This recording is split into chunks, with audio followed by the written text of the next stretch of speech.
మంత్రపాఠः ఓం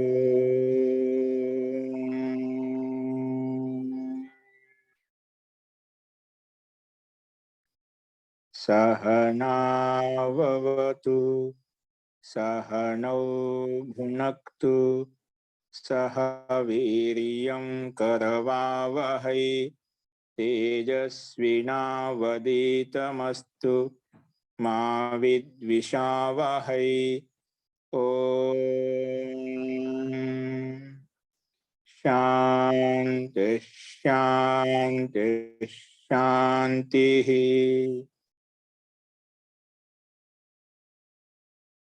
సర్వేభ్యో నమః. అందరికీ నమస్కారం అండి. నిన్న చెప్పిన పాఠంలో ఎవరికైనా సందేహాలు ఉన్నాయండి?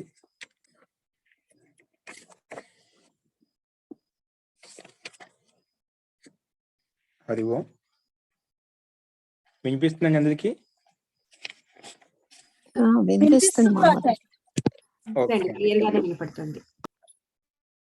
సరే, మనం నిన్న ప్రకృత వంశరామ అప్రిక్త ఏకాల్ ప్రత్యయ అప్రిక్త సంజ్ఞకో భవతి. సూత్రాన్ని మనం ఏకాల్ ప్రత్యయ అప్రిక్త సంజ్ఞకో భవతి సూత్రంలోనే అర్థం మనకు స్పష్టంగా కనిపిస్తుంది. తో ఒంటరిగా అసహాయంగా ఉండేటువంటి వర్ణానికి అప్రిక్త అని పేరు పెట్టుకున్నాము. అప్రిక్త అని పేరు పెట్టుకోవడం వలన రెండు లాభాలు కలిగాయి. ఒకటి, వేద ప్రిక్తస్య అనే సూత్రం ప్రకారం వకారానికి లోపం చేశాము. తర్వాత హలంగ్యాభ్యో దీర్ఘ శృతిస్య ప్రిక్తం అనే సూత్రం ప్రకారంగా సూకి లోపం చేశాం. అలాగా ఈ రెండు సూత్రాలు ముఖ్య ప్రయోజనము. అప్రిక్త సంజ్ఞ పేరు పెట్టుకోవడం వలన ఈ సూత్రానికి ప్రవృత్తి కలుగుతుంది అన్నమాట. కాబట్టి ఈ సూత్రం ఉంది కాబట్టి ఆ సూత్రం వచ్చిందండి, లేకపోతే రాదు. కాబట్టి ఈ ఇట్లా ముఖ్య ప్రయోజనాల కోసము దీనికి అప్రిక్త అని పేరు పెట్టుకున్నాము. ఇప్పుడు అదే క్రమంలో నెక్స్ట్ 42వ సూత్రము చూడండి. పరిశిష్టం చూసుకోండి. పరిశిష్టం కంటే ముందు మూల సూత్రము తత్పురుషః సమానాధికరణః కర్మధారయః. తత్పురుషః సమానాధికరణః కర్మధారయః, ఇది సూత్రం అండి. దీని పదవిభాగం మనకు స్పష్టంగా కనిపిస్తున్నాయి. ఆయన మళ్ళీ ఒకసారి చెప్పుకున్నాం. తత్పురుష అనేది ప్రథమ విభక్తి ఏకవచనము. సమానాధికరణః ఇది ప్రథమ విభక్తి ఏకవచనము. కర్మధారయః ఇది ప్రథమ విభక్తి ఏకవచనం అన్నమాట. తో ఈ సూత్రంని 3 పదాలు విడగొట్టుకున్నాము. ఇందులో సమాసం ఉంది. ఏమంటుంది సమాసము? సమాసం ఏంటంటే సమానాధికరణ అంటే ఏమిటి? ఈ సూత్రంలో 3 పదాలు ఇచ్చాము. తత్పురుషాది ఇది సింగిల్ గానే ఉంది పదము. కర్మధారయ అని కూడా పదం సింగిల్ గానే ఉంది. దాంట్లో అంత పదం ఒకటి ఉంది కానీ ఇబ్బంది లేదు. సమానాధికరణ అనే శబ్దంలో 2 పదాలు కనిపిస్తుంది. సమాన ఒకటి, అధికరణ అని 2 శబ్దాలు కనిపిస్తున్నాయి. సమానాధికరణ అంటే ఏమిటి? ఇక్కడ సమాసం ద్వారా మనం తెలుసుకుంటున్నాము. చూడండి, సమానం అధికరణం యస్య ఏంటి? సమానం అధికరణం యస్య స సమానాధికరణః. సమానంగా ఉంది అధికరణం యస్య, ఏ దానికైతే, ఏ పదార్థానికైతే, ఏ వస్తువుకైతే, ఏ వ్యక్తికైతే అధికరణం రెండింటికి సమానంగా ఉంది, అటువంటిదైతే ఉందని సమానాధికరణ అంటాం. సమానం అధికరణం యస్య స సమానాధికరణః. బహువ్రీహి సమాసం అన్నమాట. సమానం ఉంది అధికరణము ఏ దానికైతే దాన్ని సమానాధిక తత్పురుష సమాసం అంటాం. ఓకే, ఇప్పుడు యస్య వచ్చింది కాబట్టి బహువ్రీహి సమాసం అయిపోయింది. సమానం ఉంది అధికరణం ఏ దానికైతే, ఏ పదార్థానికైతే, ఏ వస్తువుకైతే, ఏ వ్యక్తికైతే, కాబట్టి అది అన్య పదం ప్రధానంగా ఉంది కాబట్టి ఇక్కడ బహువ్రీహి సమాసం అని చెప్పి ఇక్కడ మనం చూసుకున్నాము. ఇప్పుడు దీని సూత్రార్థం చెప్తున్నారు. చూడండి, ఇక్కడ అనువృత్తి ఏం లేదు, సూత్రంలో ఉండే పదాలనే మనం అర్థం చెప్తాం. సూత్రంలో ఉండే పదాల చేతనే సూత్రార్థం మనం చూద్దాం. ఇప్పుడు చూడండి, సమానాధికరణ తత్పురుషః సమానాధికరణ పదః తత్పురుషః కర్మధారయ సంజ్ఞకో భవతి. సమానాధికరణ పదః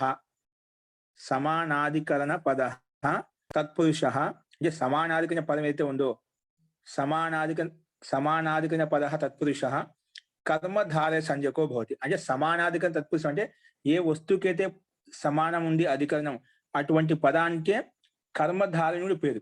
సమానాధికరణ తత్పురుష సమాసనే కర్మధారయం కూడా చెప్తామని చెప్పి సూత్రం చెప్పింది అంతే.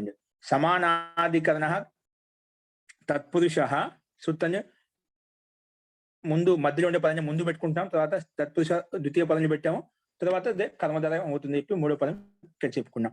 సమానాధికరణ తత్పురుషः కర్మధారయ సంజ్ఞకో భవతి. సమానాధికరణ తత్పురుష సమాసం ఏదైతే ఉందో దానికి కర్మధారయం అని కూడా పేరు. కర్మధారయం అని పేరు. ఓకే, అది ఇక్కడ చెప్పాడు. అది ఇక్కడ సూత్రాత్మక చెప్పుకున్నాము. కర్మధారయ సంజ్ఞకో భవతి. కానీ అత్ర అవయవ ధర్మ సమానాధికరణ్యం.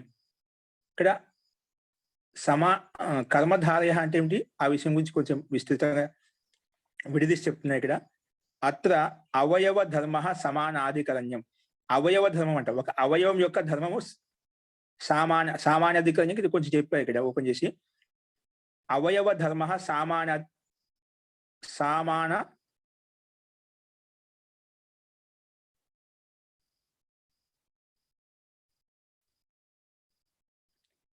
అత్ర అవయవ ధర్మ సామాన అధికరణ్యం ఇచ్చే ఇక్కడ ఎందుకంటే సమాన ఉండాలి. ఇక్కడ సామాన్య ఎందుకు వచ్చింది చూస్తున్నాను. సమాన అధికరణ్యం ఉండాలి. సామాన్య వచ్చింది, అది కొంచెం నాకు సందేహంగా ఉంది. సామాన్యం ఉండదు, సమాన అధికరణ్యం ఉండాలి. ఓకే, సమాన అధికరణ్యం పదేషు వర్తమానం. అంటే సమానాధికరణ్య పదంలో ఉండేవైతే ఉన్నాయో సమానాధికరణ్యం ఎక్కడ పదేషు వర్తమానం పదంలో చూసుకోవాలి.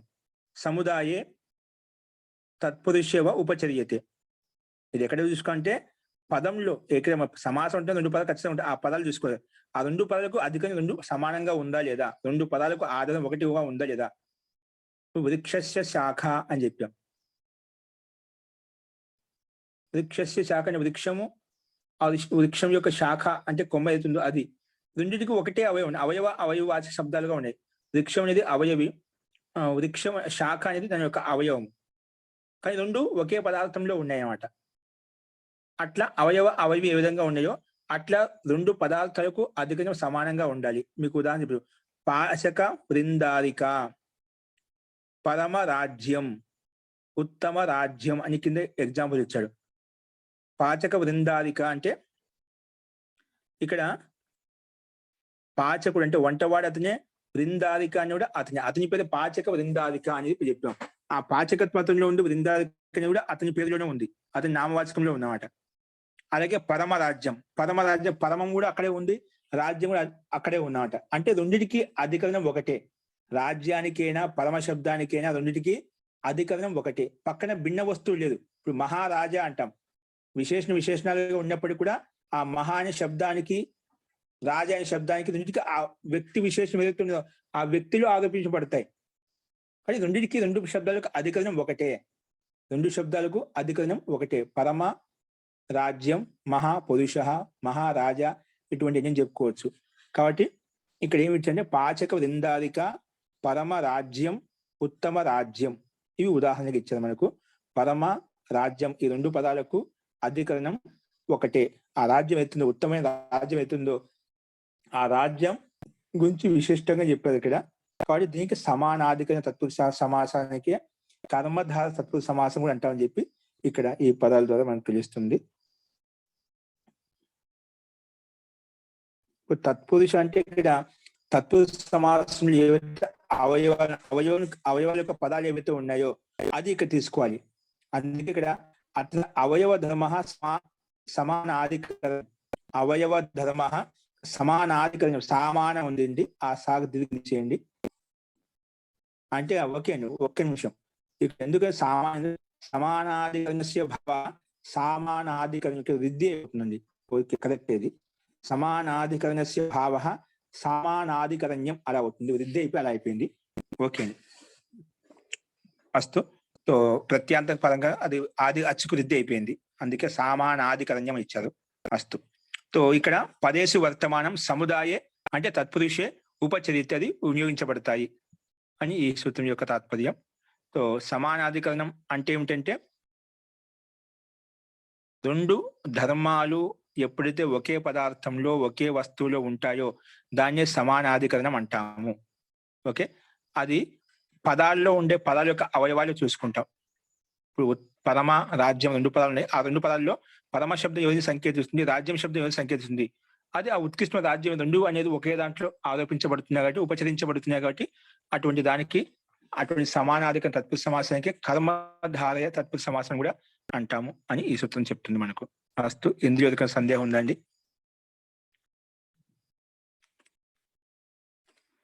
దీనికి పరిశిష్టం అంటూ మనకి ఇక్కడ ఉదాహరణ అంటూ అంత ఏం లేవు కాబట్టి కేవలం తత్పురుష సమాసానికే కర్మధారం అని కూడా పేరని చెప్పి ఇక చెప్పడం ఈ సూత్రం యొక్క ముఖ్య ప్రయోజనం.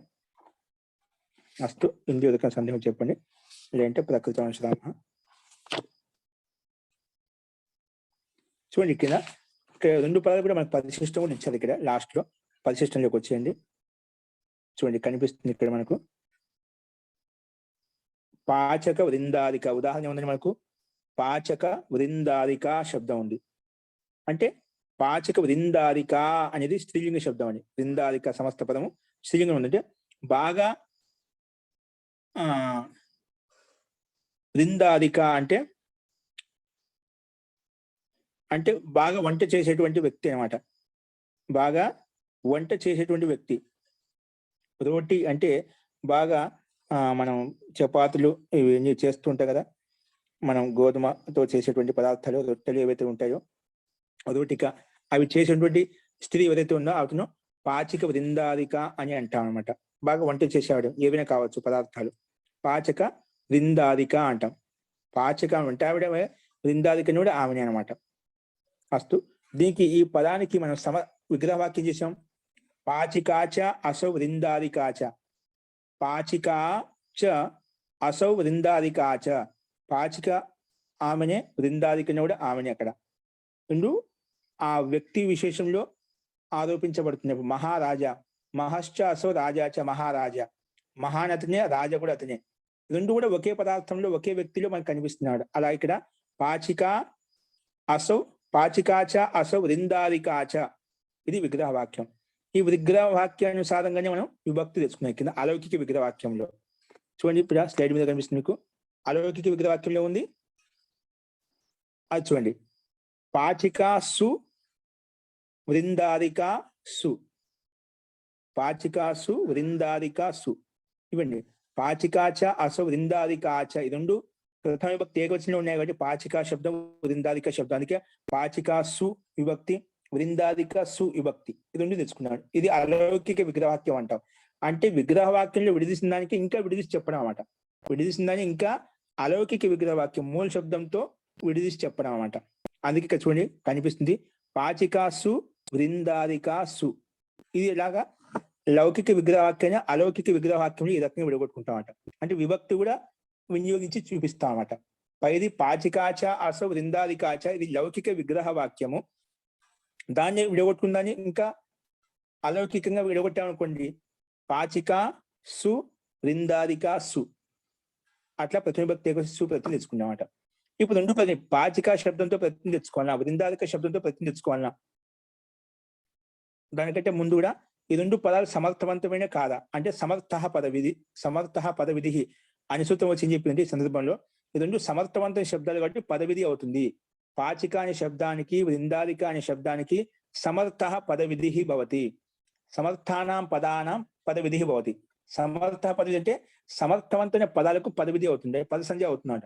అంటే అసంబద్ధంగా ఉండకూడదు, సంబద్ధయుక్తంగా ఉండాలి.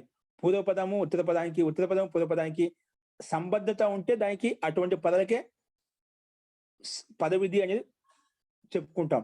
ఏ పదాలకైతే పూర్వపదానికి సంబంధం లేదు, ఉత్తర పదానికి ఏ సంబంధం లేనుకోండి, అది అసమర్థత, అంటే అసంబద్ధత ఉంది కాబట్టి అక్కడ పదవిధి కాదు. కాబట్టి పదవిధి అనేది ఎక్కడ అవుతుందంటే సమర్థవంతమైన శబ్దాలకు మాత్రమే పదవిధి అవుతుంది అని చెప్పి చెప్పింది. ఇక్కడ పాచిక అది వృందాలకు రెండు సమర్థవంతమైన శబ్దాలు ఒకదానికొకటి పూరకంగా ఉన్నాయి కాబట్టి ఇది సమర్థవంత శబ్దాలుగా పదవిధి అయిపోయింది. పదవిధి అయిపోయిన తర్వాత వీటికి సమాసం చేయాలి. అందుకే తత్పురుష సూత్రం ప్రకారంగా తత్పురుష సమాసం అయిపోయింది. ఏమైపోయింది? తత్పురుష ప్రకారంగా తత్పురుష సమాసం అయిపోయింది అన్నమాట. ఈ సూత్రం ప్రకారంగా తత్పురుష సమాసం అయిపోయింది.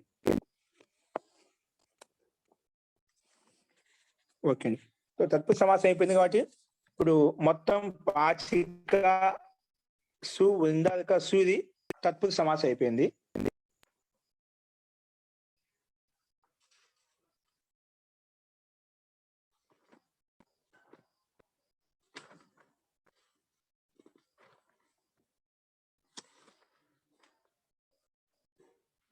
అంటే ఇది అధికార సూత్రం అన్నమాట. ఇక్కడ నుంచి తత్పురుష సమాసం ప్రకారం నడుస్తుంది అన్నమాట. తత్పురుష అంటే ఇది అధికారోయం ఇతోగ్రే యః సమాసః స తత్పురుష సంజ్ఞకో భవతి. అంటే ఇక్కడి నుంచి ఈ సూత్రం నుంచి ముందు వచ్చే సూత్రాలు ఏవైతే ఉన్నాయో ఇక్కడి నుంచి అన్నిటికీ తత్పురుష సమాసం చెప్పి పేరు పెడుతున్నారు ఈ సూత్రం. అంటే తత్పురుష సమాసం యొక్క అధికారం నడుస్తుంది. కాబట్టి తత్పురుష సమాసం అయిపోయింది. ఈ సూత్రం ప్రకారంగా తత్పురుష సమాసం అయిపోయింది. ఏ తత్పురుష సమాసం అయిపోయింది అనేది ఇక్కడ మన పక్కన ఇచ్చారు చూడండి. ఏమిచ్చాడు? వృందారక నాగ కుంజరై తత్పురుష సమాసం అవుతుంది చెప్పారు. తత్పురుష ఏ సూత్రం ద్వారా ఏ నియమం ప్రకారం తత్పురుష సమాసం అవుతుందంటే పక్కన ఇచ్చారు చూడండి. స్లైడ్ మార్చండి. అక్కడ ఏమిచ్చారు? వృందారక నాగ కుంజరై, వృందారక నాగ కుంజరై అనే సూత్రం ప్రకారం తత్పురుష సమాసం అయిపోయింది. తత్పురుష సమాసం అవుతుంది, ఇక్కడి నుంచి అధికారం నడుస్తుంది చెప్పాం. కానీ ఆ తత్పురుష అధికారం ఏ సూత్రం ప్రకారంగా తత్పురుష సమాసం అవుతుందంటే వృందారక నాగ కుంజరై అనే సూత్రం ప్రకారంగా ఇక్కడ చూడండి. వృందారక నాగ కుంజరై ఇది సూత్రం అండి. 2:1:61 అండి. 2:1:61. ఇక్కడ సూత్రంలో మనకు వృందారక శబ్దము స్పష్టంగా అనిపిస్తుందండి. వృందారక శబ్దం అనేది స్పష్టంగా ఉంది అక్కడ. ఇది ఏమంటుందంటే చూసుకోండి. ఇక్కడ పూజ్యమానవాచి సుబంతము వృందారక నాగ కుంజర ఇతి ఏతైః సమానాధికరణైః సుబంతైః సహ విభాషా సమస్యతే తత్పురుషశ్చ సమాసో భవతి అని అంటున్నామట. ఏం చెప్పిందండి? వృందారక నాగ కుంజరై వచ్చి చెప్పింది. మనకేంటి సమాసం చేసాము? పాచికాసు వృందారికాసు. ఈ సందర్భంలో ఇది సమాసం చేయడానికి ఈ సూత్రం వచ్చింది. ఏమంటుందంటే పూజ్యమానవ సుబంతం. పూజ్యమాని అంటే పాచక వృందాదిక ఒక వానికి గౌరవిస్తున్నాం, వృత్తికి గౌరవిస్తున్నామట. పూజ్యమానవాచి సుబంతం అనేది వృందారక సమానాధిక సుబంతం చేత, అంటే పాచిక అనే పూజ్యమానవాచి శబ్దం ఏదైతే ఉందో ఇక్కడ చూడండి స్లైడ్ మీద చూసుకోండి. పూజ్యమానవాచి సుబంతం, పూజ్యమానవాచి అర్థం చెప్తున్నా అండి. అర్థ పూజ్యమానవాచి సుబంతం బృందారక నాగ కుంజర. ఇక్కడ 3 శబ్దాలు వచ్చాయండి. అంటే పూర్వంలో ఉండాలంటే పూర్వపదంలో పూజింపబడేటువంటి ఒక వాచక శబ్దం. పాచిక అని ఒక వ్యక్తి విశేషం అన్నమాట. వంట చేసేటువంటి వ్యక్తి.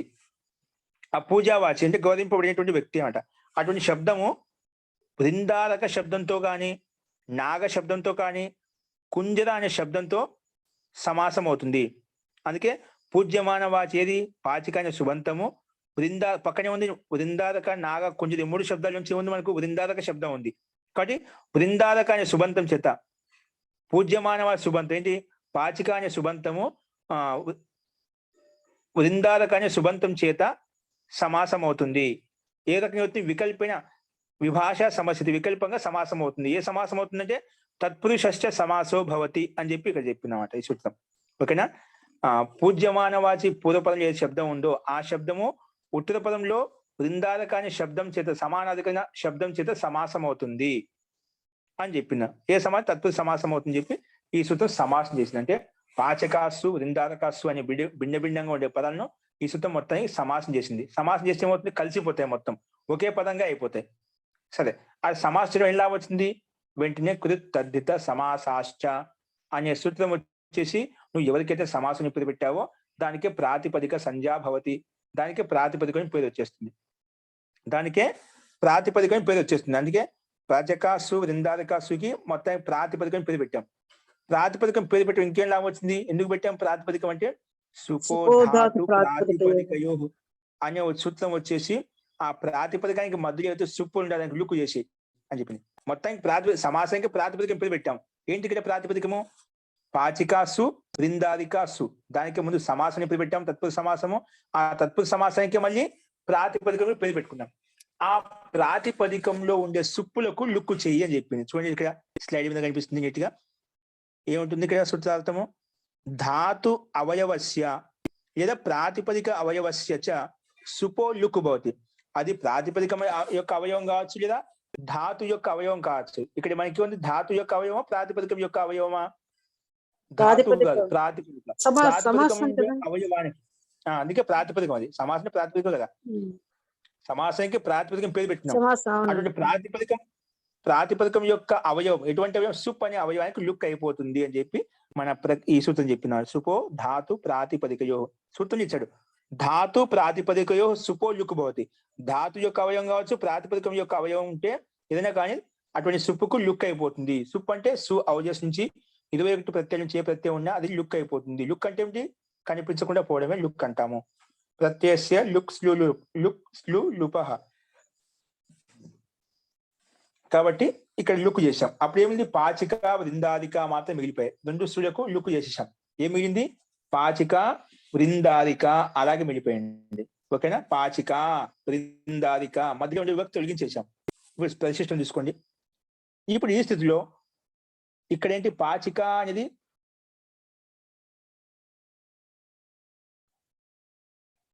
పాచిక అన్న వృందాదిక రెండు ఒకటి అన్న. ఏతే పాచిక ఎవరు? పాచిక వృందాదిక అంటే రెండింటికి సమానాధికరణం అనమాట. పాచిక వృందాదిక రెండు ఒకే వస్తువు, ఒకే వ్యక్తి విశేషం చెప్తున్నా అనమాట. రెండు పాచిక అనే శబ్దము, వృందాదిక అనే రెండు శబ్దం సమానాధికరణం. రెండింటికి ఆధారం ఏంటి? ఆ వ్యక్తి విశేషం. ఎవరైతే వంట చేసే వాళ్ళు ఉన్నారో ఆ వ్యక్తికి పాచిక వృందాదిక అనేది రెండు ఒకే పేరులో ఉన్నాయన్నమాట. ఓకేనా? రెండు పదాలకు ఆధారము ఆ వ్యక్తి విశేషం కాబట్టి ఈ సమానాధికరణ్యం ఉంది. అటువంటి సమానాధిక తత్పురుష సమాసానికే మన ప్రకృతి సూత్రం దీన్ని కర్మధార సంజాయము చెప్తాము అని చెప్పి ఈ సూత్రం చెప్పినమాట. ఓకేనా? నువ్వు ఏ దానికి తత్పురుష సమాసం చేశావో ఆ తత్పురుష సమాసానికి సమానాధిక తత్పురుష సమాసం ఏదైతే ఉందో, పాచిక వృందాదిక సమానాధిక తత్పురుష సమాసం చేసావుదా దానికే కర్మధారం అని చెప్పి మన ప్రకృతి సూత్రం పేరు పెట్టింది. సమానాధిక తత్పురుష కర్మధార సంజకోబో దాన్ని కర్మధారం అంటే అని చెప్పి చెప్పింది. సరే, అట్లా కర్మధారం చెప్పడం వల్ల ఏం లాభం వచ్చింది? సమానాధిక తత్పురుష సమాసం ఉంది కదా, మరి దానికి మరి కర్మధారం ఎందుకు పేరు పెట్టావు? దానివల్ల ఉపయోగం ఏంటి? తత్పురుష సమాసానికి సమానాధిక తత్పురుష సమాసం ఉంది, సమాసం చేశాం. సమాసంలో దానికి ప్రాతిపదిక పేరు పెట్టుకున్నావు, దానివల్ల మధ్య విభక్తులకు లుక్ అయిపోయి బాగానే ఉంది. కానీ దానికి మళ్ళీ కర్మధారం పేరు పెట్టే దానివల్ల ఉపయోగం ఏంటి? ఎందుకు పేరు పెట్టామంటే దానికి ఉపయోగం చెప్తున్నాడు. ఆ సమానాధిక తత్పురుష సమాసానికి ఏం పేరు పెట్టాం? కర్మధార సంజయం పేరు వస్తుంది. దానికి కర్మధారం కూడా పేరు. ఇప్పుడు ఏ విధంగా అయితే పాచికాసు వృందాదికాసు అనే మొత్తానికి సమాసం పేరు పెట్టాము, ఆ సమాసానికే మళ్ళీ ప్రాతిపదికం పేరు వచ్చింది. ఆ ప్రాతిపదికానికి మళ్ళీ సూత్రం ఏముంటుంది? ఆ ప్రాతిపదికానికి తత్పురుష సమాధికం ప్రాతిపదికం కాబట్టి దానికి ఏమవుతుంది? మళ్ళీ కర్మధారం కూడా పేరు వస్తుందని చెప్పింది. కర్మధార సంజకో భవతి. సో కర్మధారం ఎందుకు పేరు పెట్టామంటే దానికి సమాధానం ఏమొచ్చింటే పుంబత్ కర్మధారయ జాతీయ దేశీయేషు ఈ సూత్ర ప్రయోగం. ఎందుకంటే ఇక్కడ మహర్షి పాణిని కర్మధార శబ్దం ఇచ్చా, సమానాధిక తత్పురుషం అని చెప్పలేదు, కర్మధార శబ్దం ఇచ్చామట. మనకు ఇది దీన్ని కర్మధార సమాసం కూడా అంటామని చెప్పకపోయినాం అనుకోండి, అప్పుడు సందేహం వస్తుందన్నమాట. ఇక్కడ చూడండి, పుంబత్ స్లైడ్ మీద కనిపిస్తుంది. పుంబత్ కర్మధారయ జాతీయ దేశీయేషు. ఇది ఈ సూత్ర ప్రయోజనం కోసం. ఎందుకంటే సూత్రం కర్మధార శబ్దం పడిందన్నమాట.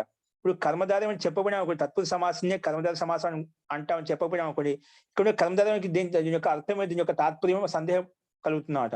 ఆ సందేహ నివృత్తి కోసం ముందే చెప్పిన మహర్షి పాణిని దీనికి ఈ సమానాధికరణ తత్పురుష సమాసాన్నే కర్మధార అని కూడా అంటాము. అలా కర్మధారం పేరు పెట్టుకున్నా ఇటువంటి సూత్రాలు వస్తాయి. ఏది? పుంబత్ కర్మధారయ జాతీయ దేశీయేషు.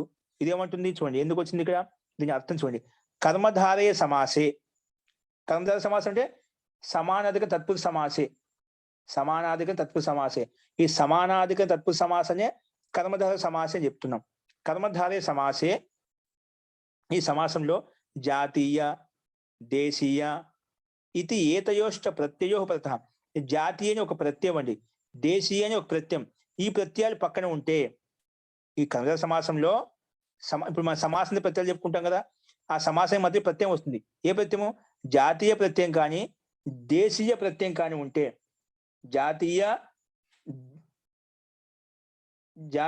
దేశీయ ఓకేనా, ఈ ప్రత్యయాలు ఉంటే ఏమవుతుందంట చూడండి. జాతీయ స్లైడ్ చూసుకోండి, ఇక్కడ కనిపిస్తుంది. జాతీయ కర్మధారయ సమాసే జాతీయ దేశీయ ఇది ఏతయోష్ట ప్రత్యయో పరతః. ఈ ప్రత్యయం పక్కన ఉంటే అప్పుడు ఏమవుతుంది? భాషిత పుంస్కాదను స్త్రియా పుంవద్ భవతి. భాషిత పుంస్కాత్ ను అంటే భాష చెప్పబడింది, ఏది? పుంస్కాద్ పుల్లింగం చెప్పబడింది. భాషిత అంటే స్త్రీలింగం, పుల్లింగం స్త్రీలింగం చెప్పబడింది. అంటే ఆ చెప్పబడిన శబ్దం అయితే ఉందో అది పుంవద్ భవతి. ఏదైతే చెప్పబడింది ఇక్కడ స్త్రీలింగ శబ్దం ఏదైతే ఉందో అది పుంవద్ భవతి. ఇక్కడ పాచిక అనేది పాచిక అనేది పాచిక అనేది ఇక్కడ స్త్రీలింగ శబ్దం, దానికి పుంవద్ చేసింది. ఏం చేసింది? అంటే పాచిక బృందాదిక అని 2 శబ్దాలు ఉన్నాయి కదా, పూర్వపదంలో ఉండే స్త్రీలింగానికి పుంవద్ భావం చేసింది అన్నమాట. ఇలాంటి కర్మధారయ సమాసంలో జాతీయ ప్రత్యయం కానీ దేశీయ ప్రత్యయం కానీ ఉంటే పదంగా ఉంటే, ఇక్కడ జాతీయ దేశీయ ప్రత్యయ పదంగా ఉన్నాయా? లేవు. కానీ భాష పుంస్కాదను స్త్రీయాంపు భాషతో చెప్పబడినటువంటి పుల్లింగం స్త్రీలింగం పుల్లింగం చెప్తున్నమాట. భాష పుంస్కాదను ఉంది కాబట్టి పాచిక అనే శబ్దానికి మనం పుల్లింగం చేస్తాం. పుంవద్ భవతి అంటే పుల్లింగం అవుతుంది. కానీ పుల్లింగం చేసినామంటే ఈ సూత్రం వచ్చి ఏం చేసింది? ముఖ్యంగా పాచిక అనే స్త్రీలింగ శబ్దానికి పుంవత్ అంటే పుల్లింగం చేసింది. అప్పుడు ఏమవుతుంది? పాచిక అనేది పాచక అయిపోయింది. పాచక ప్లస్ పక్కనే వృందాదిక శబ్దం ఉంది కదా, అది చెప్తామంట. పాచక వృందాదిక అని చెప్తామంట. అంటే 2 విభక్తులు ఉండేదని ఒక ముందున్న విభక్తి తొలగించేసాం, అందుకే పాచక వృందాదిక అయిపోయిందన్నమాట. పాచక వృందాదిక. ఈ ప్రయోజనం కోసం మనము ఇక్కడ కర్మధారని పేరు పెట్టుకున్నాం. కర్మధార పేరు పెట్టుకున్నా అటు కర్మధార సమాసంలో జాతీయ దేశీయ ప్రత్యయ పక్కన ఉంటే ఈ సూత్రం ప్రకారం పుంవద్ భావం అయిపోయింది. పుంవద్ భావం అయిపోయింది అనమాట. ఎందుకంటే వృందాదిక శబ్దం జాతివాద శబ్దం అండి, కాబట్టి అది పక్కన ఉంది కాబట్టి ఇక్కడ పుంవద్ భావం అయింది. అంటే ఏది? పాచిక అనే దానికి పుల్లింగం చేసుకుంటే పాచక అయిపోయింది. పాచక వృందాదిక అలాగా వండిపోయింది. ఇది ముఖ్య ప్రయోజనం అట. అలా పుంవద్ భావం చేసిన తర్వాత ఆ సమస్త పదం చేత మళ్ళీ సూ తెచ్చుకున్నాము. ఆ సూకి అనుబంధం లోపల చేస్తే సా మిగులుతుంది. దానికి మనం నేను చెప్పిన సూత్రం ప్రకారంగా అప్రిత్యకాల ప్రత్యయ ప్రకారంగా అప్రిత్వం పేరు పెట్టుకుంటాం. అప్రిత్వం పేరు పెట్టుకోగానే హల్ంగ్యాభ్యో దీర్ఘ శృతిస్య ప్రిక్తం హల్ అనే సూత్రం ప్రకారంగా హల్ంగ్యాభ్యో దీర్ఘాత్ శృతిస్య ప్రిక్తం హల్ అనే సూత్రం ప్రకారంగా ఏమవుతుంది? దానికి లోపం అయిపోతుంది. ఏమైపోతుంది? హల్ంగ్యాభ్యో దీర్ఘ శృతిస్య ప్రిక్తం అనే ప్రకారం లోపం చేస్తాం. లోపం చేస్తే ఏమవుతుంది? సకాలం వెళ్ళిపోతుంది అన్నమాట. కాబట్టి అప్పుడు ఏం మిగులుతుంది? పాచక వృందాదిక శబ్దం మాత్రం మిగిలిపోతుంది. పాచక వృందాదిక అనే శబ్దం మనకు తయారవుతుంది. ఓకే, ఈ రకంగా మనం అర్థం చేసుకోవాలి. సో ముఖ్యంగా ఈ సమానాధికరణ తత్పురుష సమాసానికి కర్మధార దాన్ని కర్మధార సమానాధికరణ తత్పురుష సమాసానికి కర్మధారం అని పేరు పెట్టిందన్నమాట. ఆ కర్మధార ఎందుకు పేరు పెట్టామంటే పుంవద్ కర్మధార జాతీయ దేశీయేసు అనే సూత్ర ప్రవృత్తి కోసం మనం ఇక్కడ కర్మధారం కూడా పేరు పెట్టుకోవాల్సి వచ్చింది. లేకపోతే ఈ సూత్రం మనకు వినియోగించుకునే వాళ్ళం కాదు. ఈ సూత్రం కర్మధారం పేరు పెట్టింది కాబట్టి సూత్రం వినియోగించుకుంటామట. ఓకే, అస్తు. ఇది మనకు రూపసిద్ధి రకంగా ఉంటుంది. అలాగే పరమంచ తదు రాజ్యం చ, పరమం అదే పరమ అన్య రాజ్యం అని 2 ఒకటే, 2కి అధిక సమానంగా ఉంది. పరమంచ తదు రాజ్యం చ పరమ రాజ్యం పైన చెప్పిన విధంగా ఇక్కడ కూడా అదే విధంగా చూసుకోవాలి. పరమంచ తదు రాజ్యం చ పరమ రాజ్యం, అదేవిధంగా ఉత్తమ రాజ్యం ఉత్తమం చ తదు రాజ్యం చ ఉత్తమ రాజ్యం. ఇక 2 కూడా సమానాధికరం. అంటే పరమ అనే శబ్దానికి రాజ్యం అనే శబ్దానికి, ఉత్తమ అనే శబ్దానికి రాజ్యం అనే శబ్దానికి 2కి అధికం సమానంగా ఉంది కాబట్టి సమానాధిక తత్పురుష సమాసం. అంటే ఆ 2కి రాజ్యం ఒకటే అనమాట. కాబట్టి పరమ ఇక్కడ ఉత్తమ 2 శబ్దాలు కూడా ఆ రాజ్యాన్ని సంకేతిస్తున్నాయి కాబట్టి ఇక్కడ ఈ తత్పురుష సమాసం అయిపోయింది. తత్పురుష సమాసానికి కర్మధార అని పేరు పెట్టుకున్నాము ఈ సూత్రం ప్రకారంగా. ఇలా పెట్టిన తర్వాత ఇక్కడ ఏ ప్రయోజనం, ఇక్కడ ఈ సందర్భంలో ఏ ప్రయోజనం, అక్కడంటే పైన పుంవత్ కర్మధార జాతీయ దేశీయ యేసు ప్రకారం పుంవత్ భావం చేశాం. ఇక్కడ ఏ ప్రయోజనం, పరమరాజ్యం ఉత్తమ రాజ్యంలో అంటే సన్మహత్ పరమోత్తమోత్కృష్టా పూజ్యమానై అనే సూత్రం ప్రకారంగా సన్మహత్ పరమోత్తమోత్కృష్టా పూజ్యమానై అనే సూత్రం ప్రకారంగా ఇక్కడ మనకు తత్పురుష సమాసం అవుతుందండి. ఇక్కడ సన్మహత్ పరమోత్తమోత్కృష్టా పూజ్యమానై అనే సూత్రం ప్రకారం సమాసం అవుతుంది. ఇక్కడ ఏంటి, పరమాసు ఉత్తమ, పరమాసు రాజ్యం సు, ఇది విగ్రహవాక్యం అండి. ఇప్పుడు మనకు పాచకాసు బృందారికాసు అని ఏ విధంగా చెప్పుకున్నామో, పాచికాసు బృందారికాసు, పాచికాసు బృందారికాసు అని ఏ రకంగా చెప్పుకున్నామో, అలాగే పరమాసు రాజ్యం సు అలా వస్తాయి. పరమాసు రాజ్యం సు ఇక్కడ ఆ రకంగా విగ్రహవాక్యం చేసుకుంటాం. ఆ విగ్రహవాక్యం అలౌకిక విగ్రహవాక్యం వస్తుంది, పరమాసు రాజ్య సు. ఓకే, లౌకిక విగ్రహవాక్యం ఏంటి, మనం పైన చెప్పుకున్నాం. దాంట్లో మనకు పరిశిష్టం ఇచ్చాడు, పరమం చ తదు రాజ్యం చ, ఉత్తమం చ తదు రాజ్యం చ, అది లౌకిక విగ్రహవాక్యం. ఆ లౌకిక విగ్రహవాక్యానికి అలౌకిక విగ్రహవాక్యం విభక్తులు పెట్టుకుంటాం, పరమాసు రాజ్యసు, ఉత్తమాసు రాజ్యసు. ఈ సందర్భంలో భిన్న భిన్నంగా ఉండే పదాలకు సన్మహత్ పరమోత్తమోత్కృష్టా పూజ్యమానై అనే సూత్రం వచ్చి సమాసం చేసింది. ఇదేమంటుంది, సత్ శబ్దము, మహత్ శబ్దము, పరమ శబ్దము, ఉత్తమ శబ్దము, ఈ శబ్దాలు ఏవైతే ఉన్నాయో ఉత్తమ ఉత్కృష్ట ఇది ఏతే సుబంతా సమానాధికరణై పూజ్యమానై సుబంతై సహ విభాషా సమస్యంతే తత్పురుషశ్చ సమాసో భవతి. అంటే ఇక్కడ మనకేంటి, పరమ అనేది ఏ శబ్దం, పరమ సూత్రంలో సన్మహత్ పరమ ఉత్తమ శబ్దాలు వచ్చాయి. సన్మహత్ పరమ ఉత్తమ, ఇక్కడ మనకి ఉంది పరమ శబ్దం ఉంది, ఉత్తమ శబ్దం, పరమ రాజ్యంలో పరమ ఉంది, ఉత్తమ రాజ్యంలో ఉత్తమ ఉంది, ఇక్కడ ఉన్నాయి. ఈ శబ్దాలు అనేటివి పూజ్యమానవాది శబ్దాలతోటి, ఈ పరమ అనే శబ్దము, ఉత్తమ అనే శబ్దము పూజ్యవాది శబ్దాలతోటి, సుబంధ శబ్దాలతో సమాసం అవుతుంది అని చెప్పినమాట. ఈ పరమ శబ్దం, ఉత్తమ శబ్దం పూజ్యవాచి, ఇక్కడ రాజ్యం పూజ్యవాచి, తర్వాత అక్కడ ఉత్తమ రాజ్యాలు కూడా పూజ్యవాచి. ఈ పూజ్యవాచి సమానాధిక శబ్దాలతోటి సమాసం అవుతుంది, వికల్పంగా సమాసం అవుతుంది. సమాసం అంటే తత్పురుషశ్చ సమాసో భవతి అని ఈ సూత్రం తత్పురుష సమాసం చేసింది. ఓకే, తత్పురుష సమాసం చేసిన తర్వాత మన ప్రతిసూత్రం వచ్చేసి ఏం చెప్పిందంటే, మన ప్రతిసూత్రం వచ్చి చెప్పింది సమానాధికరణ కర్మధార తత్పురుష తత్పురుష సమానాధికరణ కర్మధార. ఈ తత్పురుష సమాసం ఏం చేసావు, దానికి కర్మధారని కూడా పేరు, దానికి కర్మధారని కూడా పేరు పెట్టింది, కర్మధార సంజ కూడా అని పేరు వస్తుంది అని చెప్పింది. అలా వచ్చిన తర్వాత మరి దీనికి ఒక ఉపయోగం ఏంటి, ఉపయోగం అంటే అకర్మధారయే రాజ్యం అనే సూత్రం వచ్చిందండి.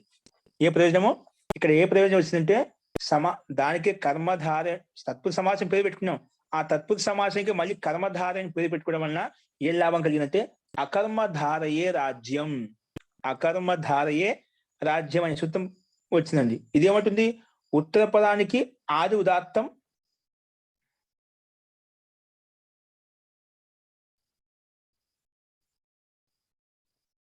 ఉత్తర పదానికి ఆది ఉదాత్తం చేయండి.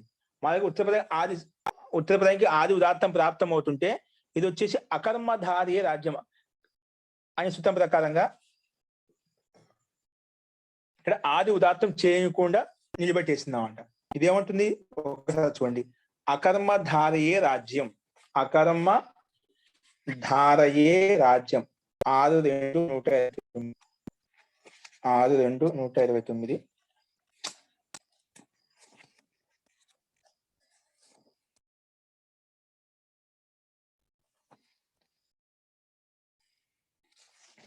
ఏమంటుంది, అకర్మధారయే రాజ్యం. ఇక్కడ అకర్మధారయ ఏమంటుంది చూడండి, దీని అర్థము కర్మధారయ వర్జితే తత్పురుష సమాసే, అంటే కర్మధార వర్జిత తత్పురుష సమాసం అంటే కర్మధారం లేనటువంటి తత్పురుష సమాసం, కర్మధారయే నా కర్మధారయ కర్మధార కానిది, కర్మధారం కానిది అంట. కర్మధారం కానిది ఏదైతే ఉందో అకర్మధారయే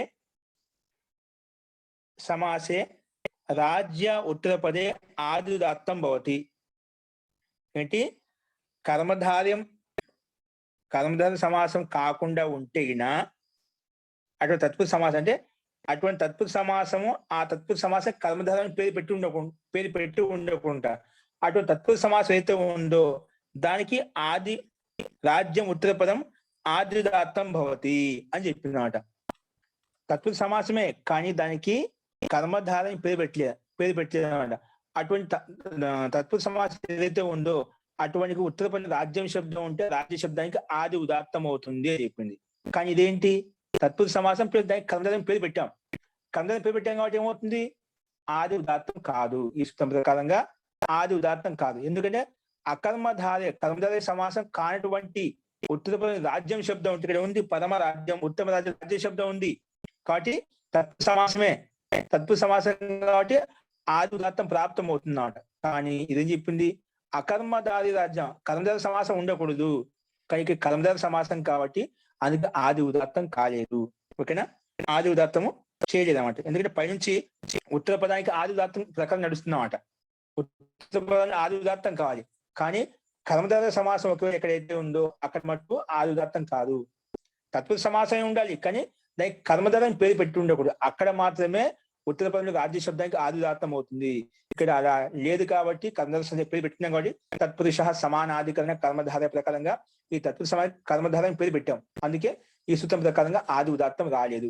ఓకే, అందుకే ఇది ఈ ప్రయోజనం అన్నమాట. ఈ ప్రయోజనం కోసమే ఇక్కడ మనం ఇక్కడ ఇష్టం లేదన్నమాట. అందుకే మనం దానికి కర్మధారం పేరు పెట్టుకొని నిషేధించుకున్నాం అన్నమాట. అందుకే ఆది ఉదాత్తం కాలేదు. ఆది ఉదాత్తం కానిప్పుడు ఏమవుతుంది? సామాన్యంగా సమాసస్య అనే సూత్రం ప్రకారంగా సమాసానికి అంతిమంలో అంత ఉదాత్తం అయిపోతుందని చెప్పి అంతిమంలో ఉదాత్తం అయిపోతుంది.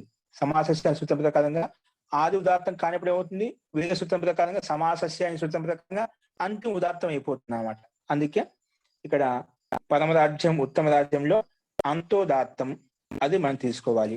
ఫస్ట్ ఈ రకంగా పరమరాజ్యం ఉత్తమ రాజ్యం మనం చూసామండి. ఇప్పుడు చెప్పండి, ఒక సందేహం దీంట్లో అర్థమైందండి? ఎందుకు సందేహం ఉందా? ఇక్కడ మనకు 3 ప్రయోజనాలు చూపించారు. కర్మధారం పేరు తత్పురుష సమాసమే. ఆ తత్పురుష సమాసానికి కర్మధారం పుంవద్భావం ఒకటే అయింది. అంతకు తర్వాత ఏమైపోయింది? పుంవద్భావం తర్వాత ఇంకోటి సన్ మహాత్మ స్వాది అంతకన్నా ఇంకోటి సూత్రం చూపించారు. ఆచార్య కృత్ సమాసాశ్చ ద్వారా మళ్ళీ మన శుభ్లకి సుపోధాతు ప్రాంతం ఇవన్నీ చేసుకోవాలి కదండి. అవన్నీ చేసుకోవాలండి. అవన్నీ వచ్చేస్తాయి. ఓకేనా? అవన్నీ వచ్చేస్తాయి. అవి వచ్చిన తర్వాత వస్తుందండి ఆ కర్మధారే రాజ్యం అని చెప్పి అది లాస్ట్ లో వస్తుంది. మనకు అన్ని మధ్యలో ఉండే సూపులు లుక్ చేసిన తర్వాత ఈ సందర్భంలో ఇప్పుడు ఏముంది? పరమరాజ్య ఉంది. ఈ సందర్భంలో ప్రాతిపదికం కాబట్టి మనసు తెచ్చుకుంటాం. కానీ అంతకంటే ముందు ఇక్కడ ఇక్కడ ఉత్తర పదానికి ఆది ఉదాత్తం ప్రాప్తం అవుతుంది. ఈ సమాధాన ప్రకారంలో ఉత్తర పదానికి ఆది ఉదాత్తం ప్రాప్తం అవుతుంటే ఈ సూత్రం వచ్చేసి నిలబెట్టేస్తుంది అన్నమాట. ఈ సూత్రం వచ్చేసి పైనుంచి అధిగమనంలో అందిత ప్రకారంగా ఈ సందర్భంలో ఉత్తర పదానికి ఆది ఉదాత్తం అవుతుంది అని చెప్పింది. ఆది ఉదాత్తం అవుతుంది. కానీ అకర్మధారయ రాజ్యం అని చెప్పి సూత్రం వచ్చేసి లేదండి కర్మధార సమాసం మటుకు కాదు అని చెప్పి నిషేధించినమాట. కాబట్టి ఇవన్నీ చేసిన తర్వాత ఈ సమయంలో నిషేధించిన తర్వాత అప్పుడు మనకి సమాసస్య అంత ఉదాత్తం అయిపోతుంది. ఈ సమస్త పదం చేత మనకి తెచ్చుకొని దానికి లోపం చేసేసుకుంటాం అన్నమాట. తెచ్చుకుని సుకి అమ్ చేసేసుకుంటాం. అతోం ప్రకారంగా చూస్తేనే అమ్మ ఆదేశం అయిపోతుంది. అప్పుడు పరమరాజ్యం ఉత్తమ రాజ్యం అయిపోతుంది. సుస్థానంలో అమ్మ అయిపోతుంది. పరమరాజ్యం ఉత్తమ రాజ్యం 5 రూపాయలు సిద్ధిస్తాం మనకు. అర్థం కాలేదా? హరి ఓం. ఇక్కడ అర్థమైంది మహోదయ. స్వరాలు కూడా ఇచ్చాడు కదండి. స్వరాలు కూడా ఇచ్చాడు. ఇప్పుడు మామూలుగా ఇక్కడ అకర్మధార రాజ్యం అనే సూత్రం ఎక్కడ ఉంది? 6, 2, 29. ఆ ప్రకరణంలో పైనుంచి ఉత్తర పదానికి అనువృత్తి అవుతుంది. రాజ్య శబ్దానికి ఆది ఉదాత్తం ప్రాప్తం అవుతుంది. ఉత్తర పదం నుండి రాజ్య శబ్దానికి ఆది ఉదాత్తం అవుతుంది అని చెప్పింది. ఆ ఆది ఉదాత్తం ప్రాప్తం అవుతుంటే ఇది వచ్చి అకర్మధార్య రాజ్యం అని చెప్పి ఏదైతే కర్మధారం పేరు పెట్టామో అటు కర్మధార సమాసానికి పక్కలో ఉండే రాజ్య శబ్దం ఏదైతే ఉంది దానికి ఆ ఆది ఉదాత్తం కాదు అని చెప్పి నిషేధించింది. అకర్మధారయే రాజ్యం అంటే కర్మధార సమాసాన్ని వదిలిపెట్టి అప్పుడు మాత్రమే ఉత్తర పదం ఉండే రాజ్య శబ్దానికి ఆది ఉదాత్తం అవుతుంది అని చెప్పి నిషేధించింది. ఈ ప్రయోజనం కలిగిన అందుకే ఇక్కడ కాలేదు మనకు. మహోదయ అక్కడ ఆది ఉదాత్తంకి సూత్రం ఏమన్నా ఉందా అక్కడ వేరే? ఉత్తర పదంలో ఉదాత్త 8:1 ఒక్క నిమిషం చెప్తాను, సూత్రం చెప్తాను.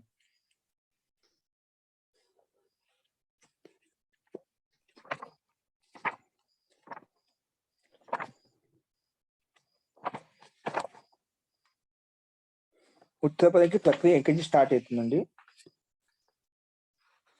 అకర్మధారయ రాజ్యం 6 ఆచార్య 6:2 ఆచార్య ఉత్తర పదాదిహి అని ఉంది. ఉత్తర ఇక్కడి నుంచి సూత్రాలు ఏవైతే ఉన్నాయో ఉత్తర పదాది ఉదాత్త ప్రకరణం ఉత్తర పదాదిహి ఇక్కడి నుంచి అనువృత్తి వస్తుంది. ఎక్కడి వరకు?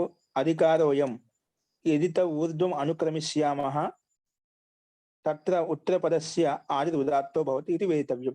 ఈ సూత్రం మొదలుకొని లాస్ట్ దికి ఎంత కర్ణో వర్ణ లక్షణాత్ అంటే 6:2 ఇది 111 నుంచి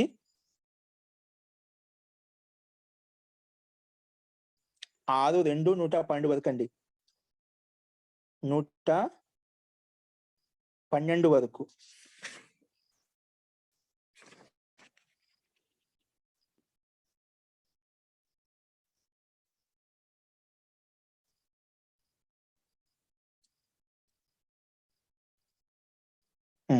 అంటే దీనికి అనువృత్తి 199 సూత్రం వరకు వస్తుంది. 111 నుంచి స్టార్ట్ అయిపోయి 199 వరకు అంటే లాస్ట్ వరకు వస్తుందండి. అంటే ఈ అధ్యాయకి లాస్ట్ వరకు ఈ సూత్రం మొదలుకొని ఈ సూత్రానికి మధ్యలో ఏదైనా వచ్చింది అనుకోండి, ఈ సూత్రం అన్నిటికీ ఉత్తర పదంలో ఉండే పదానికి ఆది ఉదాత్తం చేస్తున్నాం అంటే ఉత్తర పదాది ప్రకారంగా. అర్థమవుతుందండి? ఈ సూత్రం ప్రకారంగా ఉత్తర పదానికి ఆది ఉదాత్తం అయిపోయింది. ఓకేనా? ఈ ప్రకరణంలో మొత్తము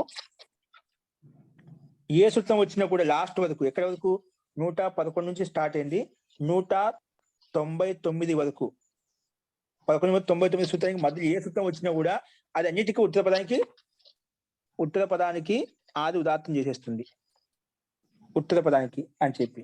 అందుకే అందులో అకర్మత రాజ్యం కూడా ఉంది కాబట్టి అది అట్లా ఉత్తర పదాది ప్రకారంగా సామాన్యంగా ఇక్కడ నుంచి చేస్తూ వచ్చిన ఉత్తర పదానికి ఆది ఉదాత్తం అవుతుంటే కాదండి. అకర్మధార రాజ్యం రాజ్య శబ్దం కర్మధార్యంలో మాత్రము రాజ్య శబ్దానికి ఆది ఉదాత్తం కాదు అని చెప్పి ఈ సూత్రం నిషేధించింది. ఓకేనా? ఈ రకంగా మనం అది తీసుకోవాలి. అర్థమైందండి? అర్థమైంది. మహోదయ జీ ఈ స్వరాలు కూడా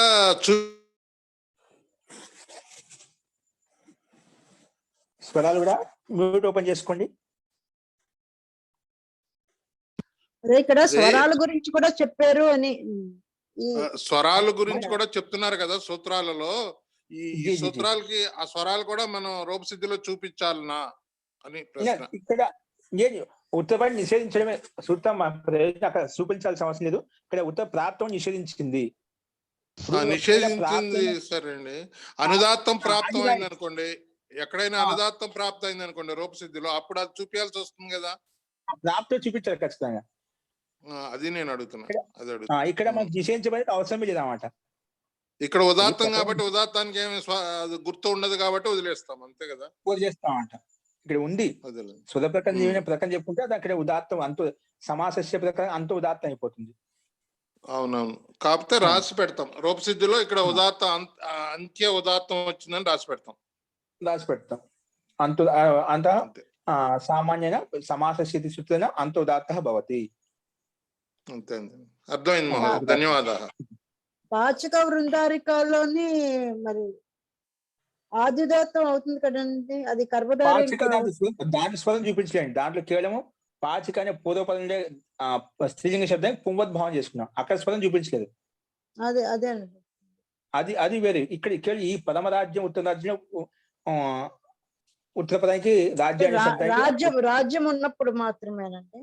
రాజ్యం ఉన్నప్పుడే మాత్రం. దానికి ఉత్తర పదంలో ఉండే రాజ్య శబ్దానికి ఆది ఉదాత్తం ప్రాప్తం అవుతుంటే ఉత్తర పదాది ప్రకారంగా ఇది వచ్చేసి అకర్మధారిపై కర్మధార సమాసం వదిలిపెట్టి రాజ్య శబ్దం ఉత్తర పదంలో ఉంది కాబట్టి అప్పుడు ఆది ఉదాత్తం అవుతుంది. ఆదిదత్తం ఉండదు. ఇది కర్మధార సమాసం కాబట్టి ఆటోమేటిక్ కాదు. కర్మధార సమాసం ఎక్కడైతే కాదో అటువంటి తత్పురుష సమాసానికి ఉత్తర పదం ఏదైతే ఉందో ఆదిదత్తం ఉత్తర ఉండదు. పదానికి ఆది ఉదాత్తం అవుతుంది అంటుంది. ఇది కాదు కాబట్టి అది కర్మధార సమాసం కాబట్టి అందుకే కాలేదు. కాకపోతే ఏమవుతుంది, సామాన్యంగా సమాసస్య ప్రకారంగా అంత ఉదాత్తం అయిపోతుంది. ఓకే, ఇక్కడ సమాసం అంటే దీని అంటే ఈ సూత్రం ఈ తత్పురుష సమానాధికరణ కర్మధారయ ఈ సూత్రం మనం గమనించాలి. ఇదేమంటే తత్పురుష సమాసానికి కర్మధారం పెట్టుకుని ఏ ప్రయోజనాలు ఉన్నాయి, ఎందుకు పెట్టావు అంటే చూపించావు. ఇక్కడ ఒక పైనేమో పుంవద్భావం చేయడానికి ఒక ప్రయోజనము, తర్వాత ఇక్కడ ఉత్తర పదానికి ఆది ఉదాత్తం ప్రాప్తం అవుతుంది, అక్కడ నిషేధించడం ప్రయోజనం, ఆ కర్మధార రాజ్యం అని చెప్పి ఈ ప్రయోజనాల కోసం అక్కడ మహర్షి పాణినికో కర్మధారం అని పేరు పెట్టాల్సిన అవసరం వచ్చింది. అట్లా ముందు కూడా వేరే ప్రయోజనాలు ఇచ్చాం, ఇక్కడ వేరే ప్రయోజనాలు ఇచ్చాం. అట్లా చాలా ప్రయోజనాలు ఉంటాయన్నమాట. కర్మధారం పేరు పెట్టి కొన్ని మనం విధి చేసేటి ఉంటాయి, కొన్ని నిషేధించేటి ఉంటాయి, రెండు రకాలుగా ఉంటాయి. అని నిషేధమని కాదు, కొన్ని చోట ఆ కర్మధార సమాసం పేరు పెట్టుకున్నా కొన్ని చోట్ల విధి కూడా ప్రాప్తం అవుతుంది, కొన్ని చోట్ల నిషేధం ప్రాప్తం అవుతుంది. రెండు రకాల స్థితి ఉంటుంది అన్నమాట. ఓకేనా? సో ఈ రకంగా మనం సూత్రం కర్మధారం పేరు పెట్టుకుని ఏ ప్రయోజనాలు కలిగాయి, ఎటువంటి స్థితిలో ఈ సూత్రం పనిచేసింది అది మనం గమనించాలి. సూత్రం యొక్క వినియోగం వల్ల ఉపయోగం ఏంటి అది గమనించాలి. ఇది కేవలం తత్పురుష సమాసానికి కర్మధారం కూడా పేరు పెట్టింది. కర్మధారం పేరు పెట్టడం వల్ల ఎటువంటి స్థితి వచ్చింది అది మనం ఇప్పుడు ఉదాహరణ చూసాం. మహోదయ చివర్లో మళ్ళా సుప్రత్యయం తెచ్చుకోవాలి, అంప్రత్యయం మళ్ళా తెచ్చుకోవాలి. సు వస్తుంది, ఆ సూకే ఆ సూస్థానంలో అమ్మ ఉత్పత్తి. ఇక్కడ మనకు లోపం చేయం కానీ ఇక్కడ ఆ సూస్థానంలో అమ్మ వస్తుంది అన్నమాట. అంటే సుపోధాతు ప్రాతిపదికయో తర్వాత అతో అమ్ తెచ్చుకోవాలి, అంతేనండి. సుపోధాతు ప్రాతిపదిక ఎందుకు వస్తుంది ఇక్కడ లాస్ట్ లో? మనకు ఇప్పుడు పరమరాజ్య ఉంది, ఉత్తమ రాజ్య ఉంది, ఇది ప్రాతిపదికము. ఆ ప్రాతిపదిక తెచ్చుకున్నాము. తెచ్చుకున్న తర్వాత అకారాంత శబ్దం కాబట్టి అకారాంత నపుంసకలింగ పదహ చూస్తానే అమ్మ ఆదేశం అవుతుంది అంటుంది. అకారాంత నపుంసకలింగ శబ్దానికి పక్కన స్తూ ఉంటే దానికి అమ్మ అవుతుంది చూస్తానంలో. ఓకేనా? దానికి సూత్రం మహోదయ అతోం అకారాంత నపుంసకలింగాత్ ఉత్తరస్య చూస్తానే అమ్ ఇది అయం ఆదేశం అవుతుంది. అంటే ఇక సుపోధాతు ప్రాతిపదిక అక్కర్లేదు, అంతేనండి. అది ముందు ఉపయోగించామండి, అది ఖచ్చితంగా వస్తుంది. సమాసం చేసినప్పుడు రెండు విభక్తులు ఉన్నాయి కదా, అది ఎందుకు రాదు? అది ఎప్పుడు పరమాసు రాజ్యసు ఆ స్థితిలోనే సమాసస్య కృత్ సమాసాశ్చ ప్రకారంగా మొత్తానికి సమాసం ఇది సమాసం చేసిన సన్మహత్ పరమోత్తమ ప్రకారం సమాసం అవుతుంది. సమాసం చేసిన తర్వాత ఆ సమాసానికి మళ్ళీ ప్రాతిపదికను పేరు పెట్టుకుంటాము. ఆ ప్రాతిపదికను పేరు పెట్టిన తర్వాత ఆ ప్రాతిపదిక మధ్యలో ఉండే సుక్కులకు రెండు సులకు లుక్కు చేశాం, అవి వెళ్ళిపోయాయి. వెళ్ళిపోయిన తర్వాత ఏమైంది? పరమ రాజ్యం మిగిలింది. మనకు పరమ రాజ్యం వెళ్ళిపోయింది. ఈ పరమ రాజ్యాన్ని మొత్తం సమస్త పదం చేత మళ్ళీ తెచ్చుకుంటాం. ఈ పరమ రాజ్యాన్ని పదం చేత మళ్ళీ తెచ్చుకున్నాం.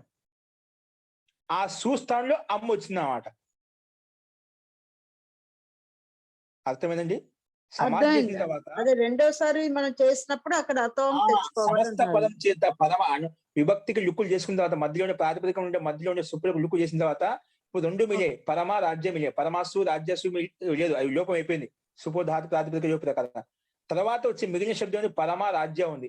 ఈ ప్రాతిపదిక చేత మళ్ళీ తెచ్చుకుంటాం లాస్ట్ లో. ఇవన్నీ చూపించిన అకర్మధార రాజ్యం ప్రకారంగా స్వరం చూపించిన తర్వాత అంటే దాంట్లో దీనికి సంబంధించి ఏ సూత్రాలు ప్రవృత్తమయ్యాయో ఏంటి వినియోగించబడి చూపిస్తాం. అన్ని అయిపోయిన తర్వాత లాస్ట్ లో ఈ సమస్త పదం చేత మనం తెచ్చుకుంటాము. ఎందుకంటే వచ్చిన తర్వాత అది పదం అయిపోతుంది అన్నమాట. పదసంఖ్యగా మనం పరిగణించాలి అంటే ఖచ్చితంగా తెచ్చుకోవాలి అన్నమాట. తెచ్చుకుని సుప్తింగంతం ప్రకారం పదం అయిపోతుంది. కాబట్టి ఇక్కడ మనం లుక్ చేయలేదు, లుక్ ప్రాప్తం లేదు అన్నమాట. అందుకే ఇది అకారాంత నపుంసకలింగ రాజ్యం అనేది అకార నపుంసకలింగ శబ్దం కాబట్టి అటువంటి అకార నపుంసకలింగ శబ్దానికి పక్కన సు ఉంటే ఆ సుస్థానంలో అమ్మ ఆదేశం అవుతుంది అని చెప్పింది. అలాగే పరమ రాజ్య అమ్ము. అమ్మ వచ్చిన తర్వాత మళ్ళీ అమి పూర్వ ప్రకారంగా పూర్వ పదవస్థానే పూర్వ రూపం ఏకాదేశో భవతి ప్రకారంగా కలిపేస్తాం. అప్పుడు పరమరాజ్యం ఉత్తమ రాజ్యం అయిపోతాయి. ఓకేనా? ఈ సమస్త పదం సూ తెచ్చుకుంటామండి. ఆ సూకు స్థానం అమ్ము, అమ్మ వచ్చిన తర్వాత రాజ్యంలో ఉండే ఆకారం, అమ్ములో ఉండే ఆకారం రెండు కలిసి పూర్వ పదయోస్తనే పూర్వ రూపం ఏకాదేశో భవతి అని చెప్తాము. అప్పుడు అమ్ములో ఉండే ముందుండే రాజ్యం నుండి ఆడ కలిసిపోతే ఉత్తమ రాజ్యం పరమరాజ్యం 5 రూపాయలు సిద్ధిస్తాయండి. అస్తువా? అర్థమైంది మహోదయ. Okay G. ఇంకా అండి మహోదయ, ఆ, ఇవి మనం ఈ స్వరాలు అనేవి ఛందస్కే కదా మనం పెడతాము. ఇది ఉత్తమ రాజ్యము, తర్వాత ఇప్పుడు మనం చేసిన ఈ రాజ్యము, ఇవన్నీ కూడా లౌకిక ఇది కదా, లౌకిక జీ పదాలు కదా. జీ మరి లౌకిక మరి వీటికి స్వరాలు వస్తున్నాయి ఎందుకు? ప్రాప్తిలో చూపిస్తున్నామాట. ఈ శబ్దానికి లౌకిక ఉపయోగించిన వేదంలో ఉపయోగించడం రూలం లేదు కదా. లౌకిక మామూలుగా శబ్దాలు స్వరాలన్నీ వేదంలోనే కదా ఉపయోగిస్తుంటారు జనరల్ గా. అవే అంటే ఆ స్వరంలో వేదాలు ఉండే శబ్దాలు స్వరాల్లో ఉన్నాయి, కానీ అవే శబ్దాలు లౌకికంలో కూడా ఉన్నాయా? ఇప్పుడు అగ్ని శబ్దం ఉంది, అగ్ని లోకంలో ఉపయోగించావా? వేదంలో కూడా అవును, ఉన్నాయి ఉపయోగిస్తాం, లోకంలో కూడా ఉన్నాయి ఉపయోగిస్తాం. ఉన్నాయి వేదంలోనూ ఉన్నాయి, లౌకిక వేద దీంట్లో కూడా ఉంది, లౌకిక సంస్కృతంలో కూడా అట్లా ఉంది. ఎక్కడైతే ఈ శబ్దాన్ని ఎప్పుడైనా వేదంలో తీసుకుపోయినా మనం ఉపయోగించినప్పుడు అప్పుడు స్వరం చూస్తాం. లౌకికంగా ఉపయోగించిన స్వరం అవసరం లేదు. ప్రాప్తమైంది కూడా చూపిస్తాం, ప్రయోజనం చూపిస్తాం. ఈ సూత్రం యొక్క ముఖ్య ఉద్దేశం ఏంటి? కర్మధార సమాసం పేరు పెట్టుకున్నా తత్పురుష సమాసానికి మళ్ళీ కర్మధారం పేరు పెట్టేవారు. దాని ఉపయోగం అంటే స్వర ఉపయోగము, స్వరం చేయడం ఉపయోగము, దానికి పునోద్భావం చేయడం ఉపయోగము, ఇటువంటి ప్రయోజనాలను చెప్పడం కోసమే. అదేలేండి, అవును. ఎక్కడ స్వరం అవసరం అక్కడ స్వరం గుర్తించుకుంటాం, ఎక్కడ రూపసిద్ధి అవసరం అక్కడ రూపసిద్ధిగా చూసుకుంటాం అన్నమాట. అవును, ఈ పాణిని సూత్రాలు, ఈ 4000 సూత్రాలు ఇవి వేదాలకి పనికొస్తాయి, లౌకిక భాషకి కూడా పనికొస్తాయి. కాబట్టి ఆయన అట్లా రెండింటికి పనికొచ్చేటట్టు స్వరాలు కూడా చెప్పినట్టున్నారు సూత్రాలు. సమస్త వైదిక వాంగ్మయం కోసం మొత్తం ఇంకా లౌకిక వైదిక శబ్దాలను అర్థం చేసుకోవడం కోసమే రెండింటికి. కాబట్టి ఇదే శబ్దాన్ని మనం అక్కడ ఛందస్సులో వాడినప్పుడు ఇబ్బంది లేకుండా ఈ స్వరాలు కూడా చెప్పేస్తాం. అవును, అర్థమైంది. లౌకిక ధన్యవాదాలు. వైదిక ఈ వ్యాకరణం. అస్తు. ఇంకొక సందేహాలు ఉన్నాయండి? అంటే ఇక్కడ ఆద్యదాతం కాకుండా ఆంత్యదాతం అవుతుంది కాబట్టి పర్టికులర్ గా చెప్పి ఉంటారు, అంతేనండి. అంతే. ఇప్పుడు సమాస ప్రకారం అదే రెండవది చూపించామట. మీకు స్వర ప్రకారం కూడా తెలిసింది కాబట్టి కొంచెం స్వరం కూడా ప్రాప్తం అవుతుంది. ప్రయోజనం చూపించాలి. ఈ సూత్రానికి ప్రయోజనం ఎక్కడెక్కడ ఉన్నాయి? స్వరంలో ప్రయోజనం ఉంది, మా లౌకిక శబ్దాన్ని సిద్ధిలో ప్రయోజనం ఉంది. సంకేతించే ప్రయోజనం ఎక్కడెక్కడ పనిచేస్తుంది అనేది దాని సమాసం గుర్తించినప్పుడు ఇది వచ్చి పనిచేసుకుంటాం. ఇప్పుడు మనం అంతకన్నా ముందు స్వరం ఎక్కడైతే మనం గుర్తించాం అన్నింటిలో అక్కడ స్వరం ఉంటుంది. మనకి ఎప్పుడైనా స్వరం గుర్తించాలనుకుంటే స్వరం గుర్తిస్తాం అట. మన లక్ష్యం స్వర ప్రకారం చెప్పుకున్నామంటే లక్ష్యం ప్రకారంగా స్వరం గుర్తించాం. ఎక్కడైతే మన స్వరం లక్ష్యం కాదనుకోండి, సామాన్యంగా ఏవైతే ప్రాప్తో అవి చూస్తామండి. దీనికి వెళ్ళి అవసరం లేదు. ఇప్పుడు మనకు అక్రమ రాజ్యం ఇవన్నీ చెప్పాల్సి ఉత్తమ రాజ్యం సామాన్య రూపసిద్ధి అనుకోండి, ఉత్తమ రాజ్య శుద్ధితో సమాసం చేసాం. దాంట్లో మామూలుగా చూస్తాను అమ్మ తెచ్చుకుని ఉత్తమ రాజ్యం పరమరాజ్యం అయిపోయిందండి. దానికి లక్ష్యం లేకపోతే స్వరం రూపసిద్ధి చేసుకొని పోతాం. కానీ కొన్ని చోట్ల ఇదే శబ్దాన్ని పరమరాజ్యం ఉత్తమ రాజ్యం కొన్ని ఛందస్సులు వేదంలో కూడా ఉపయోగించబడ్డాయి. ఒకటి అప్పుడు గుర్తించాలంటే అప్పుడు ఈ సూత్రం వినియోగించుకో తప్పదన్నమాట. ఎందుకు? అప్పుడు కలందర సమాసం మీకు అవసరం అవుతుందన్నమాట. నువ్వు ఎవరికైతే కలందర సమాసం పెట్టినో ఆ కలందర సమాసం ఉంటేది నిషేధిస్తుంది, లేకపోతే స్వరంలో మార్పులు వస్తాయి. కాబట్టి ప్రాప్తిని బట్టి సందర్భాన్ని బట్టి అప్పుడు మనకు ఏది కావాలో అప్పుడు ఆ పదాన్ని పెట్టి మనం స్వరం కావాల్సిన రూపసిద్ధి కావాలి సిద్ధిస్తామండి. అస్తు. ఓకే అండి.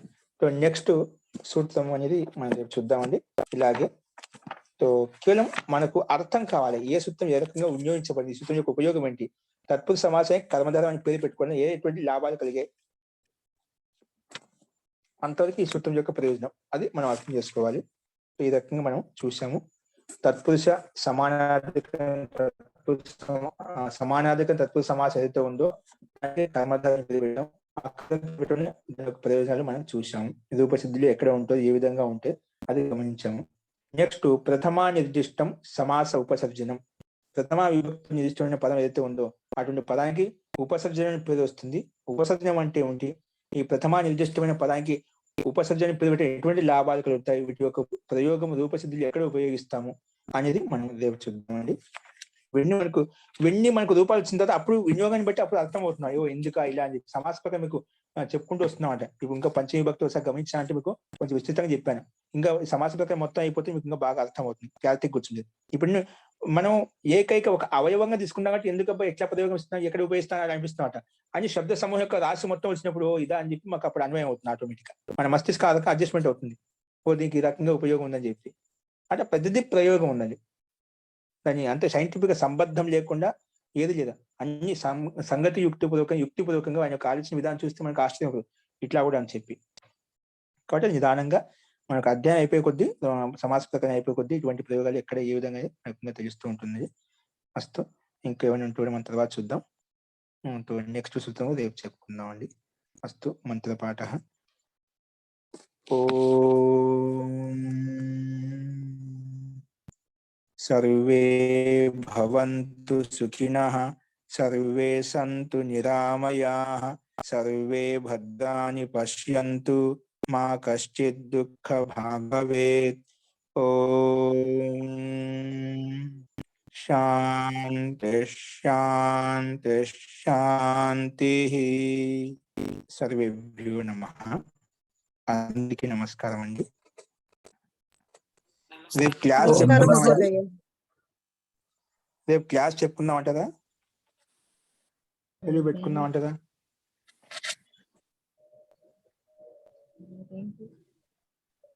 రేపు 6 గంటలకు క్లాస్ పెడితే ఇది కూడా పెట్టండి, చేస్తే రెండింటికి సెలవు పెట్టుకుంటే బాగుంటుంది.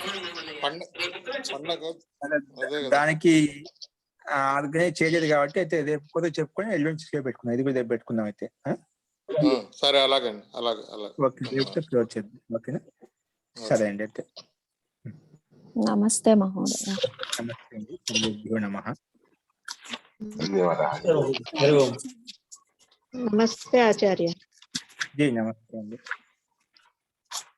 ధన్యవాదం మహోదయ. సర్వేభ్యో నమః. సర్వేషాం శుభరాత్రి.